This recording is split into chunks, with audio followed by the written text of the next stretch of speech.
tudo bem com vocês? Então, hoje estamos indo para mais uma aula do nosso módulo de medição de variáveis físicas industriais. Continuamos falando sobre nível, estamos aí nos nossos últimos dias falando sobre nível, ok? E relembrando um pouco aí do que nós já estudamos sobre nível, nós vimos primeiramente aí o que era nível, o que era medição, tudo mais, os conceitos básicos de nível.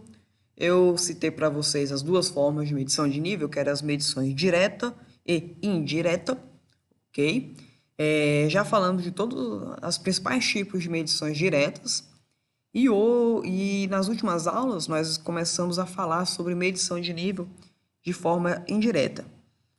Eu até citei para vocês o exemplo da medição pela pressão hidrostática. Foi a primeira medição que nós medimos, que nós falamos aí de medição indireta, ok? Citei um exemplo para vocês de como eu poderia utilizar a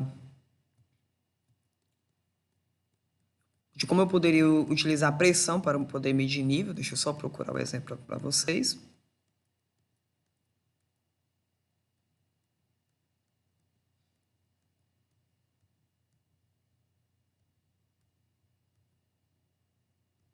Então, eu citei esse exemplo aqui para vocês, onde nós tínhamos um tanque aberto, com altura de 5 metros, ou seja, meu nível variar de 0 até 5 metros. E dentro desse exemplo aqui, nós calculamos o range, ou seja, a faixa de medição desse instrumento. Lembrando que aquele instrumento, ele media pressão, certo? Nós ia utilizar a pressão para determinar o nível do reservatório. Então, nós fizemos aqui o range mínimo, ou seja, quando o tanque estiver em 0, a pressão que o instrumento iria ler era de 0, certo? E quando o tanque estivesse em 5 metros de nível, ou seja, o reservatório estivesse cheio, o meu instrumento ele ia me indicar 1.500 milímetros de H2O, ou seja, a unidade de pressão. Nós estávamos utilizando a pressão para poder medir o nível, ok? Então, 5 metros, ou seja, nível máximo, correspondia a 1.500 milímetros de H2O. Eu gostaria de saber se essa explicação ficou clara. Se não tiver ficado claro, eu quero que vocês comentem aí nos comentários para nós podermos sanar essa dúvida aí para ficar bem claro, ok?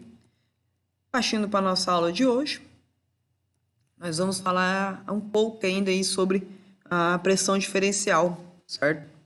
Então, eu citei para vocês lá a pressão diferencial quando o instrumento estava no nível do tanque, e vocês aí, por conta de uma facilidade de acesso, às vezes o instrumento não pode ser instalado diretamente no tanque, nós temos o que nós chamamos de pressão de zero, que nada mais é do que o instrumento no nível inferior ao tanque, certo? Então, nós temos nosso termo técnico aí. Então, para maior facilidade de manutenção e acesso ao instrumento, muitas vezes o transmissor é instalado abaixo do tanque. Outras vezes, a falta de plataforma fixadora em torno de um tanque elevado resulta na instalação de instrumento em um plano situado em um nível inferior à tomada de alta pressão, certo? Eu expliquei para vocês que os transdutores de pressão diferencial, eles têm duas câmaras, as câmaras de alta e as câmaras de baixa, certo? E quando o tanque está, por exemplo, em um nível mais alto, na qual eu não consigo instalar o meu transmissor aqui diretamente, ele é instalado um pouco abaixo, isso que é muito comum também. Nós chamamos isso aqui de supressão abaixo de zero, ou seja, o instrumento está abaixo do nível zero do nosso tanque. E por que eu estou falando isso com vocês? Vamos citar um exemplo aqui, ó. Se vocês observarem, nós temos um tanque com 2 metros de altura, com a densidade de 1,2. Só que se vocês observarem, o meu instrumento ele está 1 metro abaixo. Então, quando o meu tanque estiver com nível 0, ou seja, vamos fazer aqui o range, certo? Quando o range, eu quero dizer a faixa de medição de instrumento, certo? Então, quando o meu reservatório estiver em 0, a pressão que o meu instrumento vai estar indicando para mim, ela vai ser o quê? Altura vezes a densidade. 1.000 milímetros vezes 1,2. Por que 1.000? Por mais que o meu tanque estiver em zero aqui, deixa eu só pegar uma caneta aqui. Por mais que o meu tanque estiver em zero aqui, eu ainda vou ter essa coluna aqui, certo? Porque essa coluna aqui ela não vai ser drenada, ela vai ficar cheia constantemente. Então, quando o meu instrumento estiver em zero, o meu instrumento, de acordo com a conta aqui, então eu tenho 1 metro vezes 1,2, que é a densidade da água. Então, mesmo com o tanque vazio, eu vou ter uma pressão indicada para o meu instrumento. Então, esse instrumento meu, quando o tanque estiver vazio, ele vai estar me indicando 1.200 milímetros de H2O, que é a unidade de pressão, certo? E quando ele estiver em 100%, então eu vou ter os 2 metros, ou seja, 2.000, mais a coluna d'água que eu tenho, a coluna de líquido que eu tenho aqui na tomada de alta pressão, certo? Então eu vou fazer a somatória e depois multiplicar pela densidade. Então eu vou ter 3.600. Então o range de medição desse instrumento vai ser o quê? Quando o reservatório estiver em 0%, ou seja, estiver vazio, ele vai estar me indicando em 1.200 milímetros de H2O. E quando o meu reservatório estiver cheio, ele vai estar me indicando 3.600. O que eu posso dizer com isso? Quando o meu reservatório estiver em 0 metros, ele vai estar me indicando 1.200. Ou quando ele estiver com os 2 metros preenchido, ele vai estar me indicando 3.600. Então, com esse outro exemplo aí, eu gostaria que ficasse bem clara a questão da utilização da pressão para poder medir um reservatório, ok? Então, passando aí para a nossa próxima forma de medição indireta, é a utilização de manômetros. O princípio de funcionamento é o mesmo da pressão diferencial, que eu mostrei para vocês utilizando os transmissores e transdutores, com a diferença que é bem mais simples, é uma medição instalada em campo. O que eu quero dizer com isso? Então, a medição de nível de um tanque aberto contendo líquido poderá ser efetuada medindo-se a pressão exercida pela coluna líquida através de um manômetro de baixa pressão. Se vocês olharem esse termo aqui com aquele termo da pressão diferencial, que é através do peso da coluna do líquido, do fluido, é basicamente o mesmo conceito, ok? Então, nós temos aqui o manômetro instalado no tanque. Então, o peso dessa coluna d'água aqui vai exercer uma força no manômetro. Igual eu expliquei para vocês, o manômetro é feito de um material flexível e quando ele é preenchido, ele tende a se expandir, modificando assim o ponteiro. Então, é um tipo de medição indireta bem simples, com a desvantagem que ela só é feita no local, ok? Então, nós temos aí também a medição com borbulhador. Essa aqui vamos reforçar um pouco mais as funcionalidades dela. Com esse sistema, podemos detectar o nível de líquidos viscosos, corrosivos, bem como quaisquer líquidos à distância. É necessário um suprimento de ar ou gás, então frisem esse aqui. Então, é necessário um suprimento de ar ou gás e uma pressão ligeiramente superior à máxima pressão hidrostática. Eu vou explicar isso aqui para vocês agora, exercida pelo líquido. Então, vamos analisarmos aqui.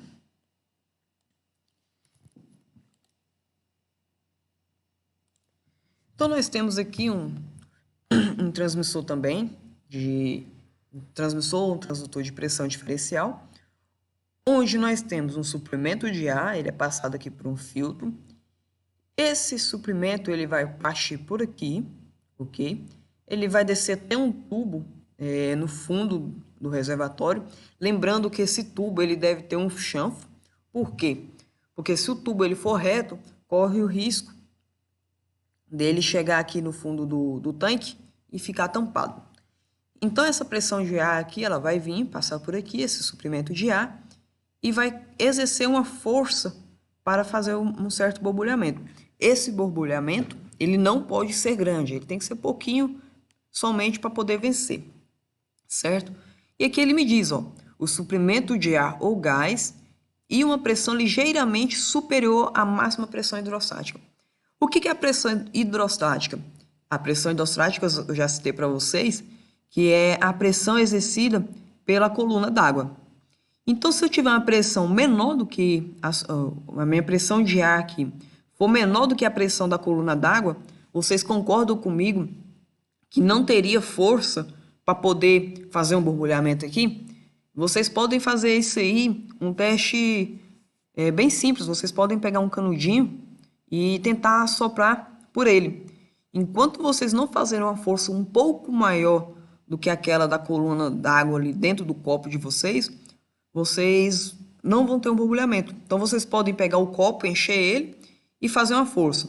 Quando vocês esvaziarem um copo, deixar um pouco menos de água e também tentar fazer o borbulhamento, vocês vão notar que aquela força exercida quando o copo estava mais vazio, ela foi bem menor do que quando o copo estava mais cheio, justamente pela pressão hidrostática, que é a pressão feita pela coluna d'água. Então, essa pressão é ligeiramente um pouco maior, cerca de 10 a 20%, ok? Lembrando aí que essa pressão ela não pode causar muitas borbulhas. E como que o instrumento vai trabalhar em cima dessa pressão? Vocês concordam comigo que quando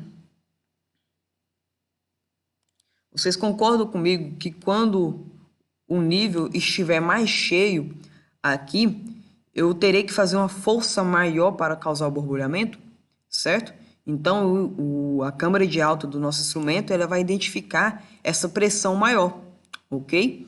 Então, quando eu tiver com o reservatório mais cheio, eu vou ter uma pressão maior aqui na câmara de alta. E quando o meu reservatório estiver mais vazio aqui, por exemplo, essa pressão exercida aqui nesse tubo, vocês podem ver que está todos ligados aqui, ela vai ser menor. Então, consequentemente, o sinal que vai ser lido aqui pela câmara de alta pressão também vai ser menor. Então, basicamente, é um transdutor, um transmissor de pressão diferencial, com a diferença que eu tenho um suprimento de ar. Então, ele pode ser instalado a uma distância muito maior, ok? Ele não precisa estar diretamente ligado ao reservatório, como nós vimos anteriormente. Então, esse aí é o tipo de medição utilizando borbulhador. Então, agora nós temos um outro tipo de medição, que é a medição por empuxo. Ela baseia no princípio de Arquimedes, que me diz que todo o corpo mergulhado em um fluido sofre a ação de uma força vertical, ou seja, de cima para baixo e de baixo para cima, dirigida de baixo para cima, igual ao peso do volume do fluido deslocado. O que eu quero dizer com esse monte de palavras difíceis? Que todas as vezes que vocês submergem um corpo, um material dentro de um fluido, a coluna d'água ela tende a subir igualitariamente ao peso do corpo que estava na água. O que eu quero dizer com isso? Imaginem vocês quando vocês vão banhar em uma banheira ou até mesmo quando vão colocar algo para esfriar na água. Por exemplo, uma panela que está quente, que vocês vão colocar ela numa água para esfriar. Quando vocês colocam a panela dentro da alta vasilha, cheia de água, quando vocês entram na banheira, vocês vão notar que vai subir um pouco de água. E aquela coluna de água que subiu em volta do corpo, ela é diretamente igual ao peso do corpo que está submerso. Então, vamos supor que vocês têm aí uma barra de ferro, um tarugo de ferro aí de 10 centímetros, e vocês submergem ele 8 centímetros, vai ter uma subida de água ali, propositalmente ao peso dos 8 centímetros submersos sobre a água, ok? Então, nós temos aqui a fórmula, onde o empuxo ele é dado pelo volume deslocado vezes a densidade do líquido. Então, baseado no princípio de Arquimedes, usa-se um deslocador que sofre um empuxo do nível de líquido. Então, eu citei para vocês, ele vai ficar submerso e, consequentemente, ele vai ter um empuxo ali, transmitido para o indicador, este movimento por meio de um tubo de torque. Então, vamos passar aqui para a imagem para facilitar o entendimento para vocês. Os medidores que utilizam de deslocadores por empuxo têm seu princípio de funcionamento semelhante aos da boia. Eu já citei para vocês como que é a medição por boia, então nós temos a boia na qual ela vai ficar medindo o nível ali. Por que a boia é direta e o os medidores por empuxo é indireto, porque a boia ela está direto na superfície da água.